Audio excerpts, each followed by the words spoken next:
다 함께 일어나셔서 찬송 21장을 부르시면서 주일 4부 예배를 드리겠습니다.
하나님께 경배와 찬양을 올려드리겠습니다.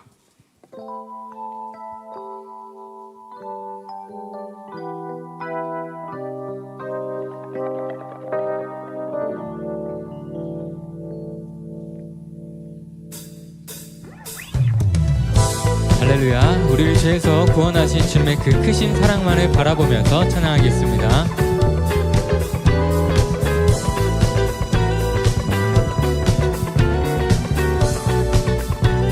구주의 십자가 보혈로, 구주의 십자가 보혈로 죄 씻음 받기를 원하네. 내 죄를 씻으신 주 이름, 죄악을 속하여 주신 주, 죄악을 속하여 주신 주, 내 속에 들어와 계시네. 십자가 앞에서 주 이름 찬송합시다. 찬송합시다. 찬송합시다. 찬송합시다. 내 죄를 씻으신 주 이름 찬송합시다.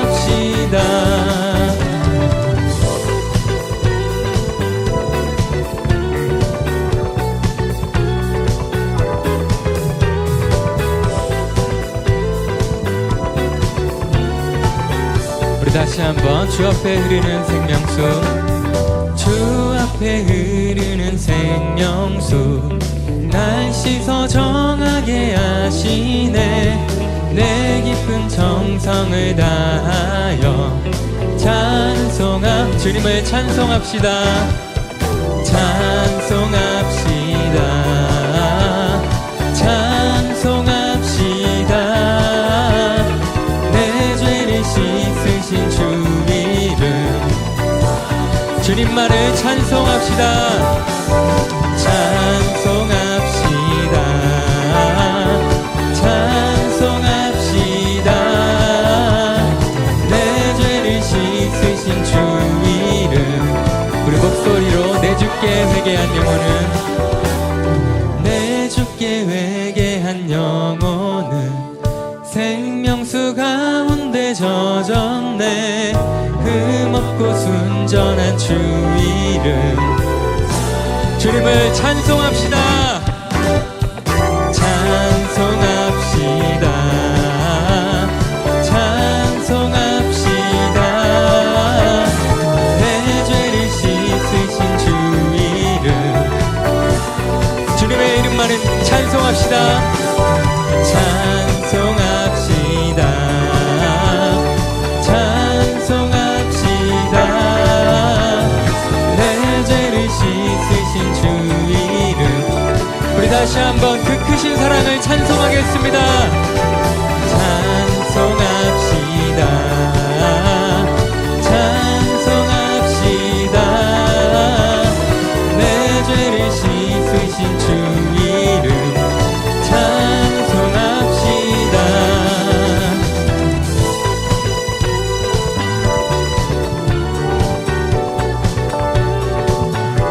우리가 어떤 상황 속에 있든지 우리를 구원하신 그 크신 주님의 사랑만을 찬송하고 예배드리는 삶을 살기를 소망합니다. 우리 주님 앞에 감사함을 담아서 박수로 나아가겠습니다. 할렐루야. 주님 감사합니다.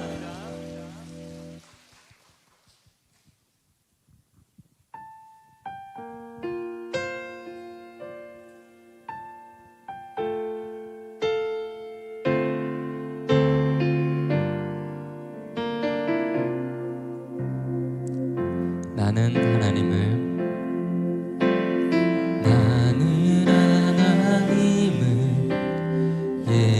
예배하는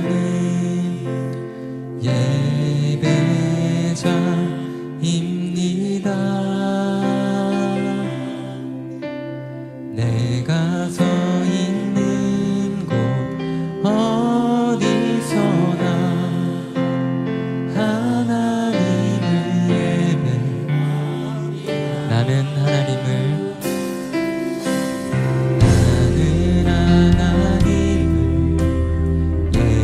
예배하는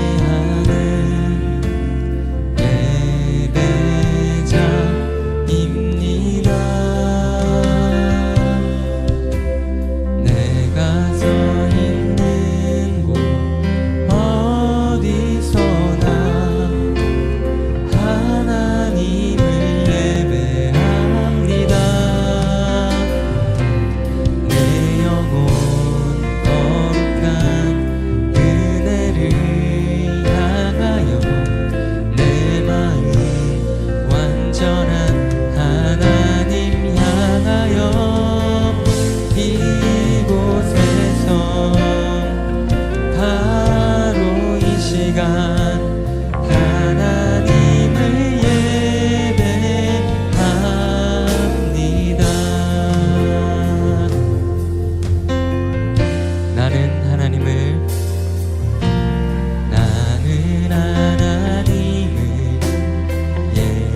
예배하는 예배자입니다. 내가 서 있는 곳 어디서나 하나님을 예배. 내 영혼 거룩한 내 영혼 거룩한 은혜를 향하여 내 마음 완전한 하나님 향하여 이곳에서 바로 이 시간 하나님을 예배. 내 영혼 거룩한 내 영혼 거룩한 은혜를 향하여 내 마음 완전한 하나님 향하여 이곳에서 바로 이 시간 우리가 하나님만을 바라보고 예배합니다.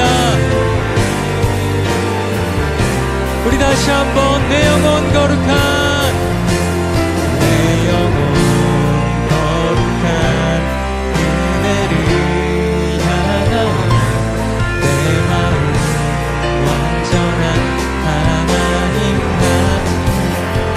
시간 우리가 오직 하나님만을 바라보고 하나님만을 찬양하고 하나님만을 예배합니다. 내 영혼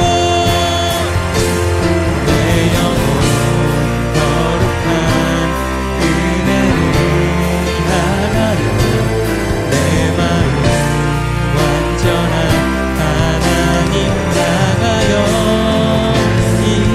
이곳에서 바로 이 시간 우리 다시 한번 고백하겠습니다. 내 영혼 거룩한 은혜를 향하여 내 마음 완전한 하나님 향하여 이곳에서 바로 이 시간 하나님을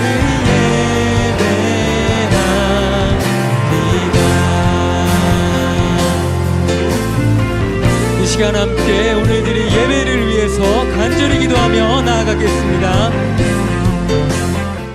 하나님 말씀은 창세기 1장 26절부터 28절까지의 말씀입니다. 구약성경 2페이지에 있습니다.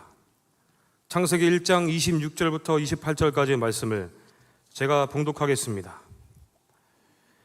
하나님이 이르시되 우리의 형상을 따라 우리의 모양대로 우리가 사람을 만들고 그들로 바다의 물고기와 하늘의 새와 가축과 온 땅과 땅에 기는 모든 것을 다스리게 하자 하시고 하나님이 자기 형상 곧 하나님의 형상대로 사람을 창조하시되 남자와 여자를 창조하시고 하나님이 그들에게 복을 주시며 하나님이 그들에게 이르시되 생육하고 번성하여 땅에 충만하라 땅을 정복하라 바다의 물고기와 하늘의 새와 땅에 움직이는 모든 생물을 다스리라 하시니라.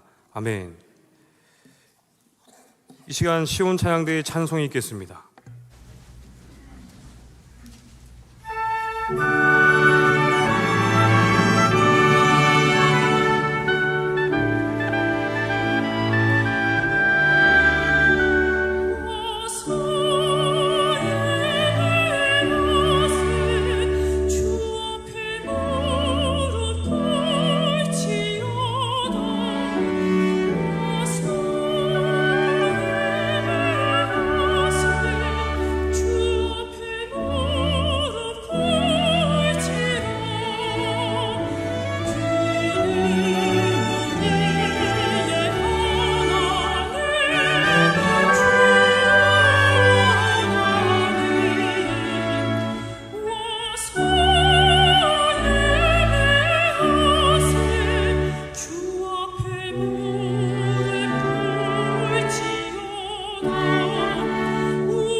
로고스 신앙고백 제6조 성경적인 인간 이해. 성경에서는 인간에 대해서 뭐라고 얘기하냐?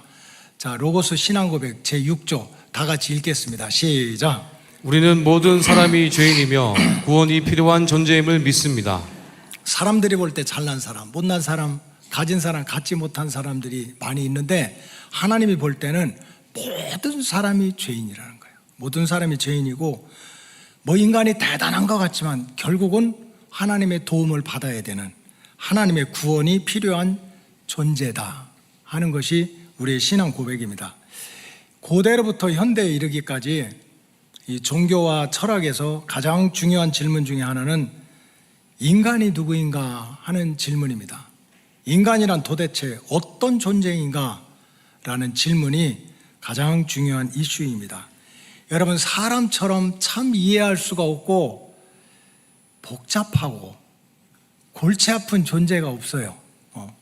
그래서 옛날 우리 어른들도 그랬어요. 아이고 참 저 열길 물속은 알겠는데 요 가까이서 사는 이 사람 그 한길 마음속은 모르겠다는 거지. 인간이 그렇게 참 복잡하고 어려운 존재입니다. 제가 충청도 사람인데도 충청도에서 목회를 시작할 때 뭐 충청도도 지역마다 다 그 방언 단어가 다르니까 충청도에서 목회하려면 말귀를 잘 알아들어야 된다는 거예요. 그래서 최소한도 이 두 마디는 꼭 잘 알아들어야 된다는 거예요. 충청도 사람들이 왜 더듬지? 되시우 하는 말을 잘 못 알아들으면 목회 못 한대요. 알아시우 하는 거 이거 못 알아들으면 목회 못 한다는 거예요. 저 서산이나 당진 가면은 이제 목사님이 가서 기회한테 얘기하자. 집사님, 이거 오렌지 주스 한 잔 마시세요. 그럼 충청도 사람은 다 그런다는 거야. 되시우. 그럼 이게 된 줄로 알고 혼자 먹으면 큰일 난다는 거지. 그래도 집사님 한 잔 마셔봐요. 되시우. 그렇다고 해서 마시면 목회 못 한다는 거예요. 최소한도 몇 번은 해야 돼요? 3번은.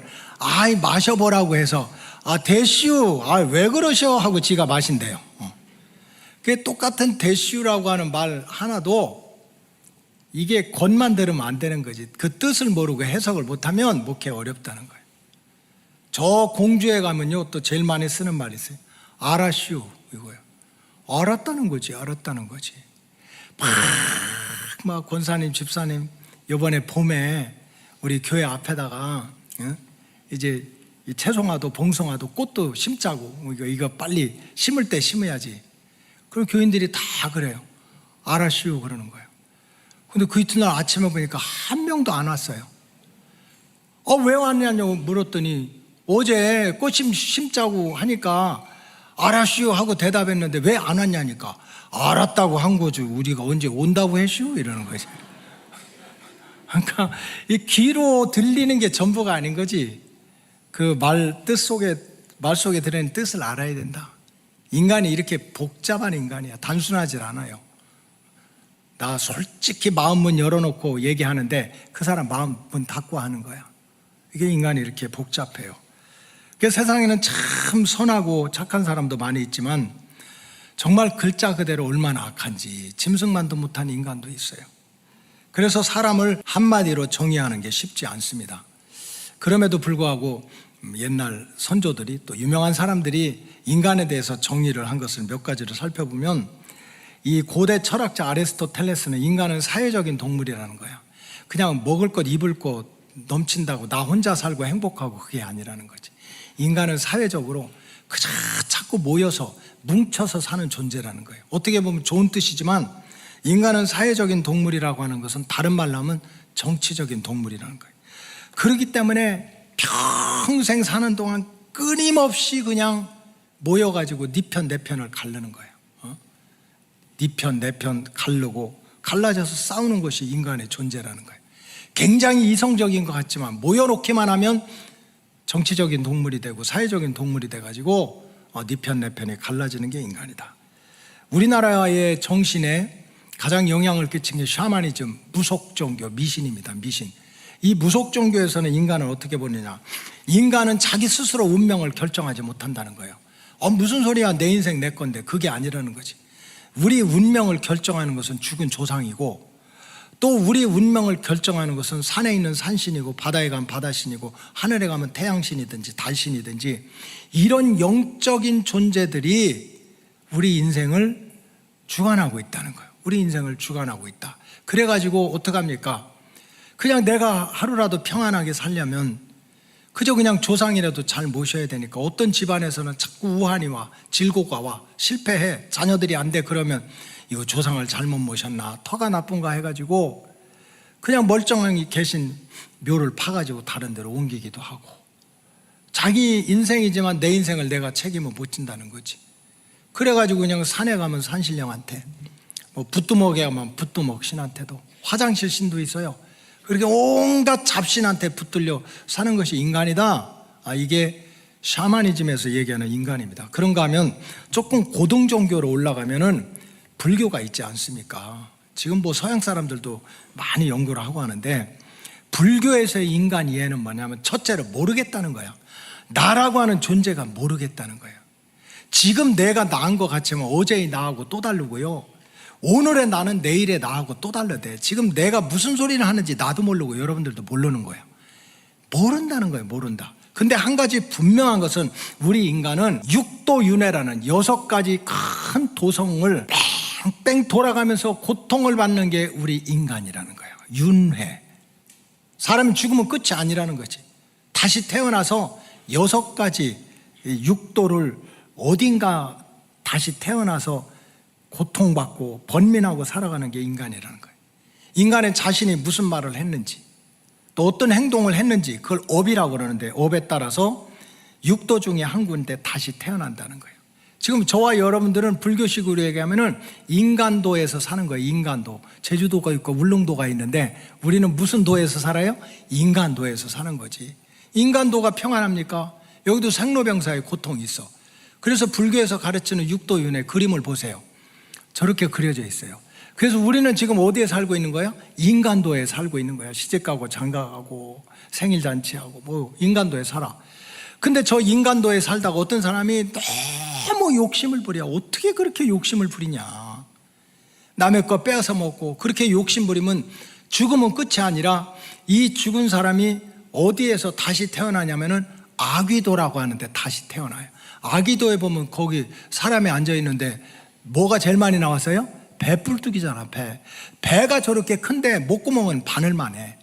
그러니까 저기서는요, 먹어도 그냥 일생 동안 배고픈 고통을 받는 거야. 욕심 부린 사람은. 그래서 거기서 영원히 사는 게 아니라 그 아귀도에 들어가서, 야, 내가 남의 거 욕심 부렸다가 이렇게 여기 와서 배고파서 고통받는구나 깨닫고 착하게 살면 인간도로 갈 수도 있지만, 이 아귀도에 들어가서 왜 나만 욕심 부렸어 하고 또 거기서 원망하고 불평하고 치고받고 싸우면 이 사람이 또 죽었다가 어디서 태어나느냐? 아수라도에 태어난 거. 아수라. 여러분, 집안이 다 뒤집어지고 그럼 뭐가 됐다고 그래요? 아수라장이 돼. 그래서 저 아수라도는 1년 365일 동안 맨날 전쟁이 나는 거야. 치고받고 막 부부싸움하고 애들하고 싸우고 막 그냥 싸움 천지야. 그냥 인간이 죽으면 끝이 아니라는 거예요. 자기 업에 따라 가지고 이제 다시 다른 도에서 태어나 가지고, 그래서 어떤 못된 사람은 막 지옥에 빠져 가지고 고통당하고, 거기서 영원히 받는 게 아니야. 그래서 그 수명이 차면 지옥에서도 또 착하게 살고 하면 인간도나 저 천상도에 올라갈 수 있지만, 거기서도 그냥 못되게 살면 또 짐승이 되어서 태어난 거야. 예를 들어서 막 강아지 계속 발로 차고 강아지 계속 괴롭힌 사람은 죽은 다음에 뭘로 태어나요? 강아지로 다시 태어나는 거예요. 강아지 차지 마시기 바래요. 이게 불교야. 그래서 육도윤회 속에서 그냥 고통받고 다람쥐 쳇바퀴 돌듯이 고통받는 게 우리 인생이다. 그래서 이런 고통에서 벗어나려면 인간의 모든 집착에서, 욕심에서 완전히 자유로워야 된다. 내가 좋아하는 것을 자꾸 가지려고 하는 욕심, 집착, 내가 싫어하는 것을 자꾸 하지 않으려고 하는 집착, 그냥 아무 의미도 없는 것을, 그냥 무의미한 것을 그냥 붙잡고 있는 이런 집착, 이런 거를 다 버려야 된다는 거예요. 여러분, 이게 가능합니까? 옛날 그 성철 큰 스님이 그랬어요. 탄식을 했어요. 그 자기 제자들한테 너희들이 출가할 때 집을 버리고 부모 처자 다 버리고 산속에 들어온 것은 정말 모든 욕심을 버리고 마음을 깨끗하게 해가지고 해탈, 열반, 부처가 되기 위해서 왔는데 모든 욕심 다 버리고 와서 산속에 들어와서 밥그릇이 누구에게 크냐, 양말 남의 거 갖다 걷어다 신고 여기 와서도 욕심을 버리지 못하면 어떡하냐, 탄식을 했는데 이게 인간의 모습이에요. 내가 욕심을 버려야 되겠다 생각하면 뭐가 생겨? 욕심을 버려야 되겠다는 욕심이 또 생기는 거야. 그러니까 인간 스스로의 힘으로는 절대로 구원에 이를 수가 없습니다. 그래서 성경에서는 인간을 전혀 다른 관점에서 설명하는 거예요. 인간은 무슨 죽은 귀신이나 산신령이나 무슨 수신이나 무슨 이런 잡신들한테 좌지우지 되는 게 아니고 그냥 이렇게 귀한 존재가 그저 1, 2년도 아니고 영원토록 그저 여기서 태어났다 저기서 태어났다 고통만 받는 존재가 아니라는 거예요.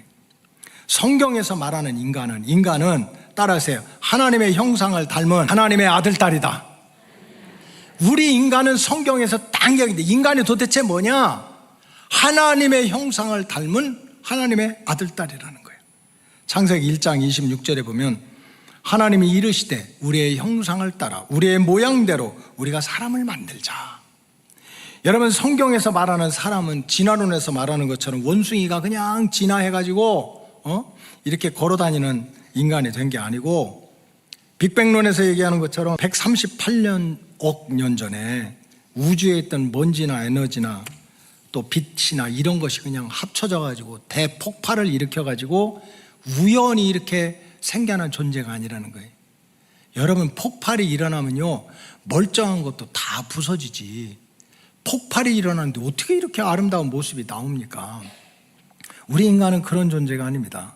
성경에서는 처음부터 끝까지 의인을 만나든 죄인을 만나든 성공한 사람을 만나든 실패한 사람을 만나든 너는 하나님의 형상을 닮은 하나님의 자녀다 라는 것을 계속해서 강조하고 있습니다. 그렇다면 우리가 하나님의 형상대로 창조된 하나님의 자녀라는 것은 하나님의 겉모습이나 하나님의 속마음만 닮았다는 뜻입니까? 그게 아닙니다. 성경에 보니까 가장 기본적으로 우리가 하나님의 형상을 닮은 하나님의 자녀라 하는 말을 할 때는 영적으로 중요한 몇 가지 의미가 있는데, 첫째는 인간은 따라서 하나님 앞에서, 인간은 하나님 앞에서는 뭐 사람이 이러고 얘기할 수 있고 저러고 얘기할 수 있지만 적어도 인간은 하나님 앞에서는 무조건적인 사랑의 대상이고 그 무엇보다도 귀한 존재라는 거예요.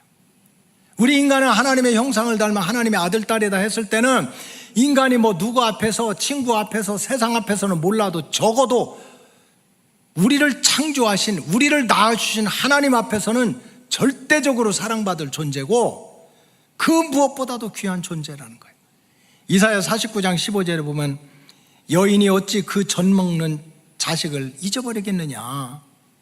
10개월 동안 먹을 거 먹지 않고 입을 거 입지 않고 죽을 고생하려고 나눈 자녀를 어떻게 잊어버릴 수가 있겠습니까? 자기 태에서 난 아들을 긍휼히 여기지 않겠느냐. 자기 뱃속에서 나온 아들이 잘하든 못하든 불쌍히 여기고 사랑을 베풀지 않겠느냐. 그들은 혹시 이럴지라도, 잊을지라도, 육신의 부모는 자기 자녀를 포기하거나 잊어버릴 수 있지만 하나님은 자기가 택한 하나님의 형상을 닮은 하나님의 아들, 딸은 절대로 잊어버릴 수가 없다는 거예요.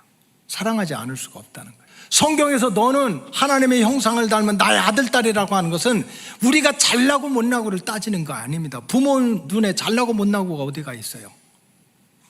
너는 내 앞에 오기만 하면 무조건적으로 사랑받고 내 앞에서는 너보다 귀한 존재가 없다, 이런 뜻입니다. 그리고 성경에 보면 우리 인간은 적어도 하나님 앞에서, 사람들 앞에서는 루저도 될 수 있고 시험에 떨어질 수도 있고 실패자도 될 수 있지만 하나님 앞에서는 복을 받기로 작정되어서 태어난 자녀들이에요. 적어도 우리 인간은 따라서 하나님 앞에서 복을 받기로 작정하고 이 땅에 태어난 존재들입니다. 그래서 창세기 1장 28절에 보면 이렇게 기록되어 있어요. 흙덩어리로 아담과 하와를 만들고 하나님이 하신 첫 마디가 뭔 줄 압니까? 너네 똑바로 살아라. 정신 차리고 살아야 돼. 거짓말 한 번도 하지 말고 바르게 살아야 돼. 그런 말씀 안 하셨어요. 막 살아라는 얘기가 아니에요. 하나님이 아담과 하와를 부르고 나서 만들고 나서 첫 번째로 하신 말씀이 하나님이 그들에게 뭐를 주겠다는 거야? 복을 주시겠다는 거야. 책 몇 권 읽었다고, 공부 조금 했다고, 목사님 무식하게 교회 가면 복 받아라 복 받아라 막 기복주의 그런 거 하면 안 되고 좀 도덕적으로 윤리적으로 좀 세련된 설교를 하셔야지. 이런 분들 계세요. 그럼 저는 속으로 생각해요. 말로는 안 하고 속으로 그렇게 교회에서 복 받아라 유치한 설교 하지 말라면 저는 속으로 그래요. 너나 받지 말라 그래요. 자기만 안 받으면 될 거 아니에요. 성경은 처음부터 하나님 잘 믿어서 축복받은 사람과 하나님 무시하고 살다가 쓰러지고 넘어진 인생들의 얘기로 꽉 차 있어요. 기왕이면 우리 로고스 가족들 하나님 앞에서 복받는 백성 되시기를 주님의 이름으로 축복합니다. 하나님은 우리 인생을, 흙덩어리 같은 인생을 이 땅에 보내시면서 첫 번째 하신 말씀이 하나님은 그들에게 복을 주셨다는 거. 복을 주셨다. 그래, 우리는 시시한 존재가 아닙니다. 적어도 하나님 앞에서는 무조건적으로 사랑받을 존재고, 자식이 부모 앞에 사랑받는 것처럼 하나님 앞에서는 복을 받기로 작정된 자녀들이야. 그리고 뭡니까? 셋째로, 인간은 하나님께로부터 만물을 다스릴 권세를 받은 존재입니다. 눈에 보이는 세계와 보이지 않는 세계를 다스리고 통치할 수 있는 권세를 가지고 있는 존재가 우리 인간이에요. 사람들이 뭐라고 하고 그걸로 우리가 기죽을 필요가 없는 거예요. 창세기 1장 28절에 보면 하나님이 그들에게 복을 주시며 하나님이 그들에게 이르시되 생육하고 번성하여 땅에 충만하라. 땅을 정복하라. 바다의 물고기와 하늘의 새와 땅에 움직이는 모든 생물을 따라세요. 다스려라. 컨트롤 하라는 거예요. 핸들 하라는 거예요. 그거에 질질 끌려다니고 무엇을 먹을까 무엇을 마실까 걱정이 태산같이 하면서 눌리고 살라는 것이 아닙니다. 눈에 보이는 것과 하늘에 나는 것, 땅에 있는 것까지 네가 생육하고 번성하고 충만하면서 그걸 다스리라는 거야. 그래서 인간은 만물의 영장인 거예요. 여러분, 세계 농업기구가 유엔 산하에 FAO 농업기구가 있는데, 식량 농업기구가 있는데 2026년도 지구상에서 인구가 약 83억 정도 된대요. 83억. 근데 그 중에 8, 9%, 예를 들면 6억 7천만, 6억에서 7억 정도가 절대 빈곤에 시달려. 못 먹어서 영양실조에 걸리고 기아에 걸리고. 그리고 국제 구호단체에 의하면은 매년 전 세계에서 약 900만 명이 굶어 죽어요. 900만 명이 그냥 잘못 먹어서. 우리나라에서 제일 많이 팔리는 게 소화제래. 참 실컷 먹고 소화제 먹고.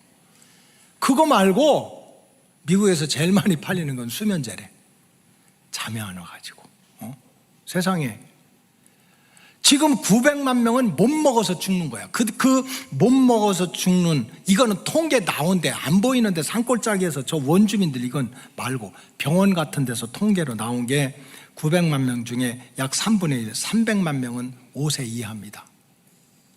아까 하루에 한 명씩 그냥 애기들이 그냥 계속 굶어 죽어가는 거예요. 그러면 정말 이 지구상에, 하나님이 보시기에 아름답게 만드는 지구상에 먹거리가 그렇게 없습니까? 아니에요. 세계 식량 농업 기구에서 그냥 대충 계산한 거야. 하늘에 날아다니는 새들 잡아먹을 수 있는 거, 그 다음에 땅에 기어다니는 짐승들, 땅에서 농사짓는 식물들, 바다에서 다니는 큰 고기들, 이런 것만 대충 긁어 모아도 100억 명이 배 터지게 먹고도 남는데요. 그러니까 하나님이 다스리고 얼마든지 사람들이 부족함이 없이 살 수 있도록 하나님이 그런 권세를 줬어요. 근데 우리가 왜 이렇게 굶어 죽고 치고받고 그럽니까? 욕심 때문에 그런 거지. 죄 때문에 그런 거예요. 우리나라에 하도 치킨집이 많아가지고요, 제가 농수산부 자료집을 오늘 설교 아침에 하면서 찾아봤어. 우리나라 농림축산부에서 1년 동안 우리나라에서 그저 삼계탕하고 닭튀김하고 뭐 후라이드 반 양념 반 해가지고 돌아가시는 닭이 10억 1100만 마리래. 요즘에는 달걀까지 다 남바가 찍혀 나오잖아요. 우리나라에서 도살되는 닭이, 식용으로 도살되는 닭이 10억 1,100만 마리 돼. 그럼 우리 남한 인구가 5,000명이면요 1인당 나는 안 먹는데 걱정하지 마세요. 옆 사람은 지금 배 터지게 먹는 거야. 나는 안 먹어도 대한민국 국민의 한 명이 1년에 26마리까지 닭을 쳐 잡수는 거야. 지금 배고파서 매일 애기들이 죽는데도 하루에 1년에 26마리면요 어떻게 되는 거야? 한 달에 2마리씩 먹는 거야. 먹을 것이 없는 게 아니에요. 하나님이 얼마든지 생육하고 번성하고 충만하고 다스릴 권세를 인간에게 줬어. 자연이 파괴되고 먹을 거 입을 거 모자란 거는 무슨 사자들이 데모 일어나서 한 게 아니에요. 인간의 죄 때문에 그런 거지. 참치 통조림용으로 그냥 뭐 회 먹고 이런 거 말고요, 그냥 이렇게 가공용품으로 삼는 그런 생산용 참치만 해도 1년에 그건 딱 규정이 됐으니까 770만 톤이래요. 이것도 몇 마리인가 했더니 10억에서 15억 마리야. 참치가 얼마나 큰데 매년 나와요. 올해 10억 마리 잡아먹으니까 참치가 죽었습니까? 한국 사람들이 그냥 1년에 10억 1,100만 마리 닭을 잡아먹으니까 그 다음부터는 닭이 없어요? 잡아먹자마자 그 이튿날 나잡아 잡수하고 닭이 또 나오는 거야. 차고 넘치는 거야. 이거를 잘 다스릴 수 있는 권세를 인간에게 주었는데 인간이 지네 마음대로 사는 거지. 욕심 부리고. 그게 참 우리 인간의 어리석은 존재야. 그렇게 귀하고 복된 인간인데 아주 사랑받기로, 무조건적으로 사랑받고 복을 받기로 태어나고 다 생육하고 번성하면서 잘 평안하게 살 수 있도록 했는데 왜 그렇게 인간에게 어렵고 힘들고 싸우고 죽고 죽이고 망하고 이런 고통이 계속됩니까? 그것은 성경적으로 말하면 따라하세요. 하나님 앞에서 서 있지 않기 때문에 그래요. 우리 인간이 하나님 앞에 서 있지 않고 내 인생은 내 거니까 내 맘대로 사는 거예요. 하나님의 편에 서 있지 않아요. 우리가 하나님 앞에 서면 하나님께로부터 무조건적으로 사랑받고 복을 받기로 작정되고 만물을 다스릴 수 있는 권세가 있는데 하나님을 등지고 살아요. 하나님이 없는 것처럼 하나님을 무시하고 사는 거야. 그러니까 우리 인생에 그렇게 힘들고 어려운 일이 생기는 거예요. 여러분 육신적으로도 한번 생각해 보세요. 학교든지 직장이든지 A라고 하는 사람이 있는데 그 사람은 나를 항상 귀하게 여기고 나를 이해하고 나를 존중하고 나를 사랑하는 사람이야. B라고 하는 사람이 있는데 이 사람은 틈만 있으면 나를 무시하고 물고 뜯고 이간질하고 아주 나를 괴롭히는 존재야. 그러면 여러분 누구랑 사이좋게 지내겠습니까? 누구를 친구 삼아 살겠습니까? 정말 직장이든지 학교든지 항상 누구를 찾아가고 누구 앞에서 살아가겠습니까? 그건 말할 것도 없이 나를 귀하게 여기고 나를 무조건적으로 사랑하는 그 사람을 찾아가서 그런 사람과 얘기하고 그 사람과 함께 먹고 그 사람과 함께 시간을 보내는 거 아닙니까? 여러분 신앙생활을 사치로 생각하지 마세요. 무슨 세련되게 신앙생활이라고 하는 것은 세상 사람들이 봐도 착해도 거짓말 하나도 안 하고 그저 점잖게 살고 막 살으라는 얘기가 아니에요. 그렇게 흠도 티도 없이 도덕적으로 윤리적으로 완벽하게 사는 게 신앙생활입니까? 물론 그거 중요한 일이지만 그거보다 더 중요한 게 있습니다. 더 중요한 것은 뭡니까? 내가 살긴 사는데, 내가 붙잡긴 붙잡는데, 내가 의지하기는 의지하는데 누구를 붙잡고 누구를 의지합니까? 누구 앞에서 살아갑니까? 나를 무조건적으로 사랑하시고 차고 넘치는 복을 주시기로 작정하고 세상에 힘들고 어려운 일을 다 헤쳐나갈 수 있는 권세를 주시는 하나님 앞에서 살아가야 될 줄로 믿습니다. 하나님 바라보고 세상 붙들고 세상이 이렇다 저렇다 원망하지 말고 사람 붙들고 이리 상처받았다 저리 속았다고 하지 말고 기왕이면 나를 무조건적으로 내가 잘났든 못났든 부모가 자식 사랑할 때 공부 잘해서 사랑합니까? 달리기 1등해야 사랑하나요? 아니잖아요. 내 새끼라는 것 때문에 무조건적으로 사랑하고 무조건적으로 잘 되기를 원하고 무조건적으로 지켜주기를 원하는 하나님 앞에서 그 하나님 붙들고 살아가는 것이 성경에서 말하는 믿음이라는 거예요. 우리 한국에도 와서 간증도 하고 신앙 강좌도 많이 했는데 너무나 유명한 사람이니까 닉 브이치치라는 사람이 있습니다. 1982년도 호주에서 출생하고요. 지금 나이가 이제 44살입니다. 사진 좀 한번 보여주세요. 너무 유명한 사람. 저렇게 생긴 사람이야. 태어날 때부터 양쪽 팔, 다리가 하나도 없어요. 그래서 저런 병을 해표지증이라고 하는데, 해표지증은 뭐냐면은 태어날 때부터 팔과 다리가 없고 다리 끝이나 이런 데가 지느러미처럼, 팔 보세요, 지느러미처럼 생겼잖아. 이렇게 태어난 거예요. 얼마나 기가 막힌 일입니까? 어릴 때는 몰랐어요. 말도 못하고 둥글둥글 할 때는 몰랐는데 이제 나이가 들어가면서 남들 일어나는데 일어나지도 못하고 먹는데 먹지도 못하고, 그래서 닉 브이치치는 한마디로 자기는 벌레만도 못한 인간이라고 그랬어요. 여러분, 벌레는 그래도 궁궐어 가면서 먹는 재주가 있잖아요. 무척 동물이라고 해도 궁궐어 가면서 뭐 잡아먹든지 하잖아.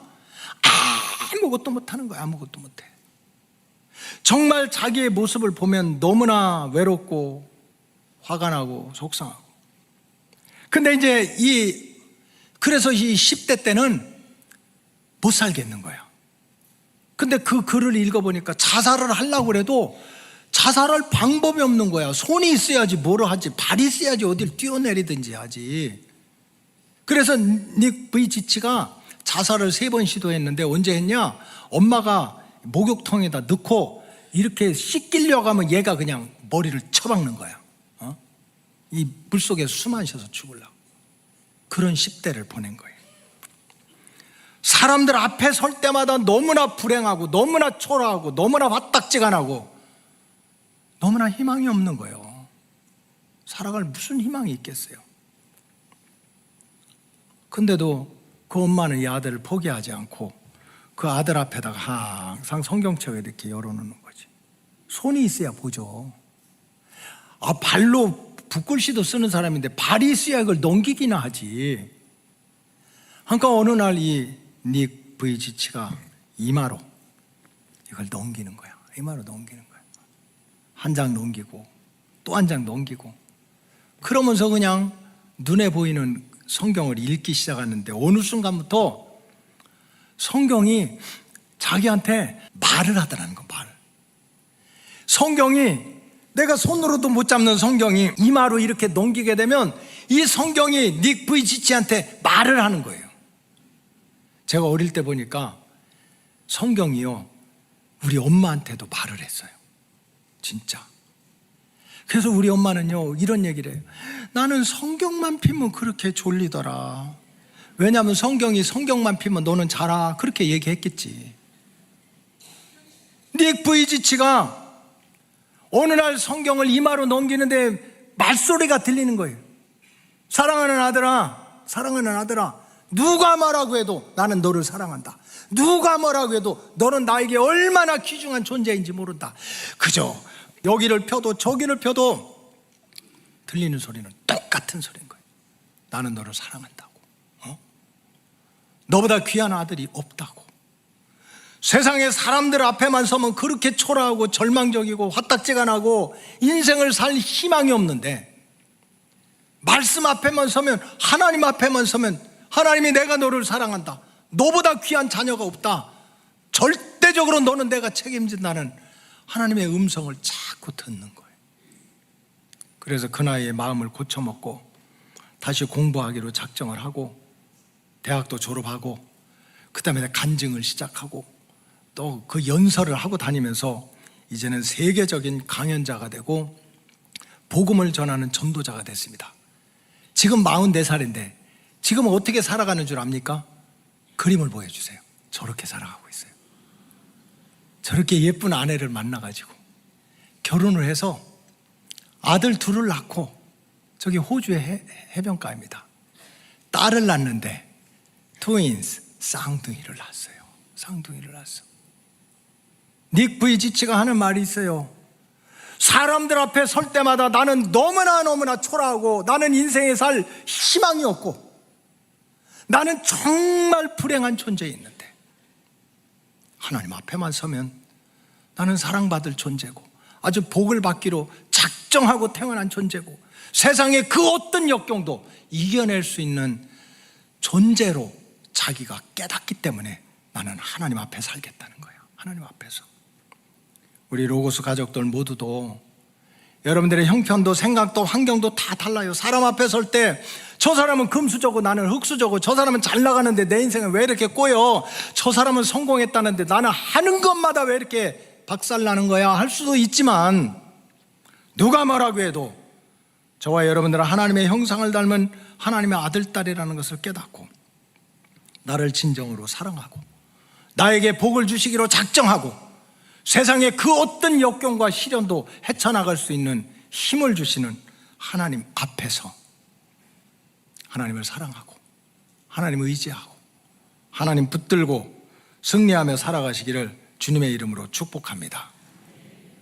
네 번째로, 성경에서 말하는 인간은 하나님 앞에서 무조건적으로 사랑받고 하나님 앞에서 복을 받기로 작정되고 하나님 앞에서 세상의 그 어떤 역경도 이겨낼 수 있는 힘을 받는 존재이지만, 또한 우리 인간은 네 번째로는 하나님의 구원의 손길이 항상 열려있는 존재입니다. 지금 하나님 어디 가셨나? 하나님 지금 졸고 계신가? 하나님 지금 내 음성을 듣는 거야, 안 듣는 거야? 이렇게 우리가 낙심할 때가 얼마나 많습니까? 근데 그것이 아닙니다. 우리 인간은 하나님께로부터 사랑받기 위해서 하나님의 영광을 이렇게 위에서 태어난 존재인데도 왜 이렇게 하나님이 안 계신 것 같고, 왜 그렇게 힘들고 어렵고 무너지는 일이 우리 인생에 생깁니까? 물론 여러 가지 이유가 있어요. 때로는 내가 잘못해서, 때로는 사람 잘못 만나서 이런 일도 있지만, 결정적인 이유는 정말 하나님이 우리를 사랑하고 우리를 끝까지 지켜주길 원하는 것처럼 그 반대로 어떻게든지 우리를 무너뜨리려고 하는 영적인 원수들이 있는 거예요. 우리 인생을 불행하게 만들고 우리 인생을 아프게 만들고 우리 인생을 가난하게 만들고 우리 인생을 형편없게 만드는 원수들이 있어요. 성경에서는 이거를 영적인 원수라고 하는데, 성경에 보면 세 가지 원수가 있습니다. 첫째는 뭡니까? 알고 모르고 지은 죄들이 사실은 우리를 흔들어 놔요. 우리 인생이 불행한 거는 죄 때문에 불행하고 죄 때문에 불안한 거지. 그래서 죄라는 것이 눈에 보이기도 하고 보이지 않지만 그 죄가 우리 인생을 불행하게 만드는 거야. 근데 성경에 보면 모든 사람이 죄인이래요. 설교를 하는 저도 죄인이고 듣는 여러분도 죄인이야. 그래서 이 죄라고 하는 것이 우리 인생을 뒤흔들어 놓는데, 또 하나는 뭡니까? 마귀가 우리를 불행하게 만드는 원수라는 거예요. 여러분, 인생 불행하고 싶은 사람 누가 있겠어요? 상처 주고 상처받고 깨지고 박살나는 인생 살기 원하는 사람이 누가 있냐고. 근데 보이지도 않는 어둠의 세력이 마태복음에 나오잖아요. 한 젊은이가 물불을 못 가려. 세상에 물불 못 가리는 아들을 가지고 있으면 부모 마음이 얼마나 안타깝겠어요. 이건 뭐 물속에도 뛰어들었다 불속에도 뛰어들었다 입에 거품을 물었다. 나중에 알고 보니까 사탄이 그 속에 들어간 거예요. 여러분, 이 시대가 어느 시대인데 우주선이 날아가고 이러는데 무슨 마귀 사탄이 있느냐? 교만해서는 안 돼. 우리 눈으로 안 보인다고 없다고 해서는 안 되는 거예요. 이 마귀 사탄이 우리의 삶을 무너지게 하고 우리의 인생을 뒤흔들어 놓습니다. 하나님과 원수가 된 자가. 그리고 욕심이라는 게 있잖아요. 정말 욕심이 잉태한 적 죄를 낳고 죄가 장성한 적 사망을 낳음에도 불구하고, 여러분, 이 욕심을 우리가 이겨낼 수가 없는 거예요. 이겨낼 수가 없어. 그럼 여러분 생각해 보세요. 알고 모르게 지은 죄들, 눈에 보이지 않는 사탄의 역수들, 세상적인 욕심과 육신적인 정욕을 우리가 어떻게 물리칠 수 있습니까? 좋은 대학 나오면 물리칩니까? 공부 많이 하면 죄 짓지 않습니까? 돈 많이 벌면 병 안 걸립니까? 세상 부귀와 영화 누리면 태평성대를 누립니까? 엊그제 나온 중국 뉴스를 보니까 7월 달에 중국 장쑤성 난징시의 어떤 양유린이라고 하는 공무원이 재판을 받았어요.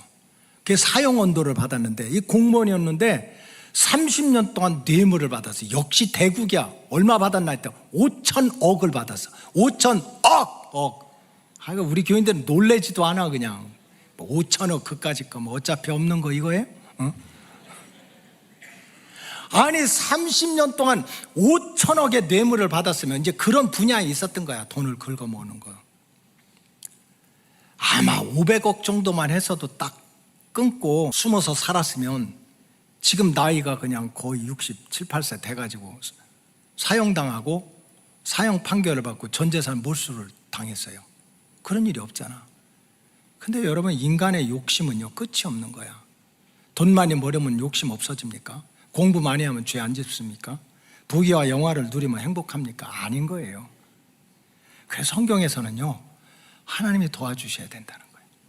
하나님이 죽음의 구렁텅이에서, 멸망의 구렁텅이에서 하나님이 구원의 손길을 이렇게 내려주셔야 우리가 모든 무너지는 일, 불행한 일로부터 회복될 수가 있다는 거예요. 그래서 스바냐 3장 17절에 보면 너의 하나님 여호와가 너의 가운데 계시니 그는 누구입니까? 구원을 베푸실 전능자라는 거예요. 너의 하나님 여호와가 너의 가운데 계시니, 하나님이 여러 가지 있지만 하나님은 그저 때로는 애굽의 총살에서, 때로는 죽음의 구렁텅이에서, 때로는 병마의 고통 속에서 우리를 건져내시는 분, 건져낼 은혜를 받을 수 있는 존재가 바로 하나님의 아들, 딸이라는 거예요. 세상 힘으로 우리가 죽음의 구렁텅이, 멸망의 구렁텅이에서 스스로 헤쳐나올 수 없다는 거예요. 목회 여정 중에도 정말 그런 것을 절실하게 느낄 때가 있어요. 미국에서도 개척을 했어요. 오라는 사람도 없고 갈 데도 없으니까 집안에서 부부를 앉혀놓고 개척교회를 했어요. 우리 부부 앉아가지고 쭉 믿습니다. 기도해야 될 거 아니야. 그래서 한 2달 동안 해가지고 이제 중학생을 전도해서 3명, 5명, 중학생들이 7, 8명이 됐어요. 모습 아들 학교 잘리고 막 이런 애들 데려다가. 근데 이제 어쨌든 기도해야 변화되니까 제가 뭐 예화니까 설교 중에도 좀 했지만, 그 LA에서 저 북쪽으로 하면 빅베어 산장이라는 게 있으면 한 2시간 반 정도 가면 빅베어, 진짜 곰이 나오는 산장이에요. 큰 호수가 있고 밤에 곰이 나와요. 그래서 이제 거기 원두막을 빌려가지고 어떻게 하든지 정말 교회가 부흥하고 전도하고 해야 되니까, 그래서 애들을 데리고 이제 미니밴 몰고 그 빅베어를 일주일에 한 번씩 올라간 거야. 그래서 막 꼬맹이들 붙잡고 막 1시, 2시까지 막 찬송하고 기도하고, 그러고서 2시 되면 다시 내려와야 돼요. 운전하고. 왜냐하면 미국에서도 새벽 기도를 했거든요. 그 2시에서 내려오면 어른들 3명이 이제 예배당에서 기다리고 있는 거야. 그때 교회당을 빌려가지고. 이제 그런 걸 매주 하다 보니까 어느 날은 이게 정말 내가 운전을 하는 건지 모르는 거예요. 근데 미국에 처음 가서 영어가 안 되잖아요. 읽고 쓰는 거는 되지만 들리고 말하고 들리는 게 안 되잖아요. 그러니까 막 하나님한테, 하나님 영어 잘하시잖아요. 미국에 사시는 하나님 영어를 얼마나 잘하겠어. 내가 그 하나님을 믿으니까, 하나님 제발, 하나님 미국 살아서 미국 하나님이니까 나한테 좀 잉글리시 텅 방언을 주시는데 괜히 랄랄랄랄라 이런 거 말고 그냥 영어 방언을 달라고. Please give me tongue. Oh God, God is alive. 뭐 하나님 살아계시니까 막. 그래서 막 진짜 꿈에서도요 막 영어로 꿈꾸려고 하는 거예요. 영어로. 기도도 가능하면 막 주어동사 하나도 안 맞는데 막 영어로 하려고 노력을 하는 거야. 그게 이제 산장에서 기도하고 운전하고 내려오는데 내가 지금 자는 건지 모르는 건지도 모르는 거지. 미국에 있는 하나님은 뭘로 얘기해요? 영어로 얘기하잖아. 그래서 이제 막 운전하고 내려오는데 막 갑자기 막 내 뒤에서 막 프레드 이런 소리가 나는 거야. 이게 무슨 소린가? 못 알아들은 거야. 프레드 이런 소리가 막 계속 들리는데 못 알아들은 거예요. 그랬더니 나중에 하나님은 한국말로 하시더라고. 멈춰라 해가지고 그 소리 듣고 딱 멈췄습니다.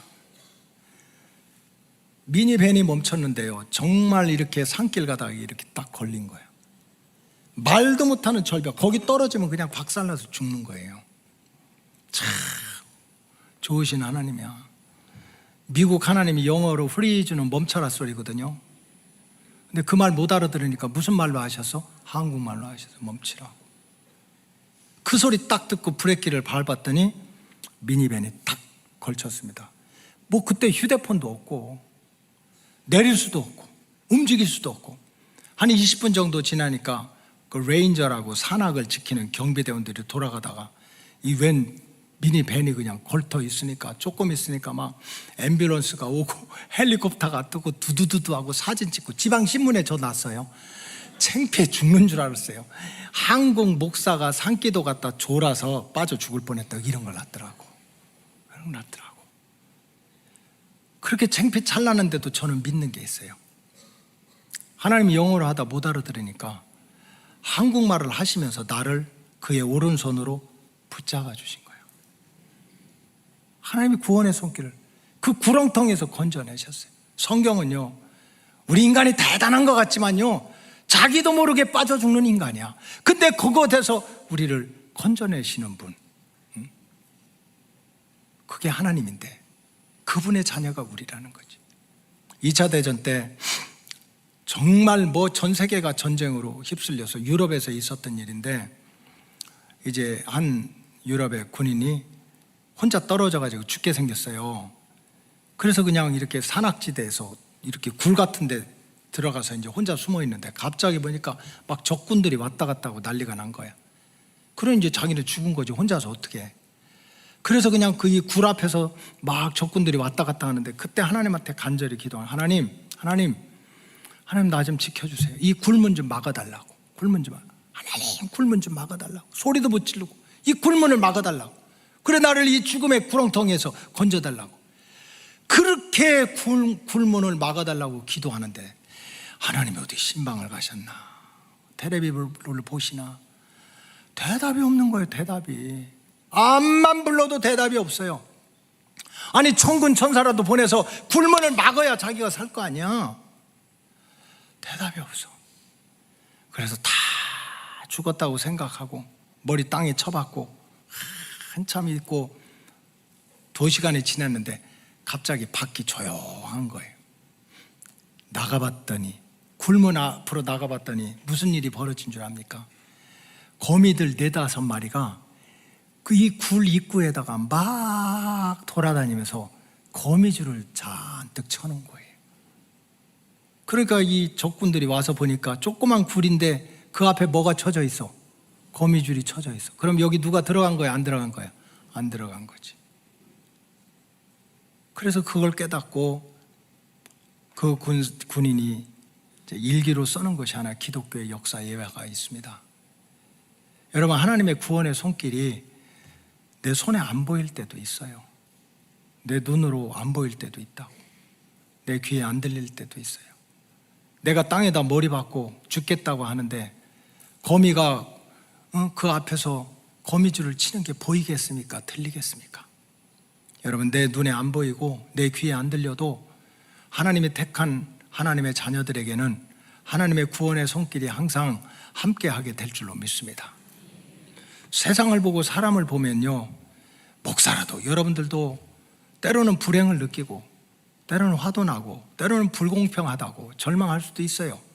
그렇기 때문에 저와 여러분들은 따라하세요. 하나님 앞에서 하나님 붙들고 하나님 찬양하고 하나님 말씀 듣고 하나님께 기도하면서 하나님 앞에서 살아가시기를 주님의 이름으로 축복합니다.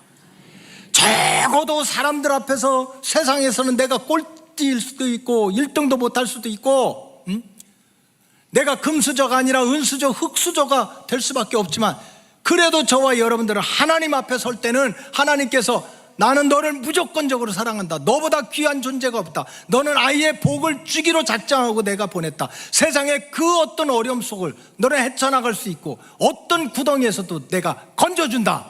하나님을 이 땅에서부터 만나게 될 줄로 믿습니다.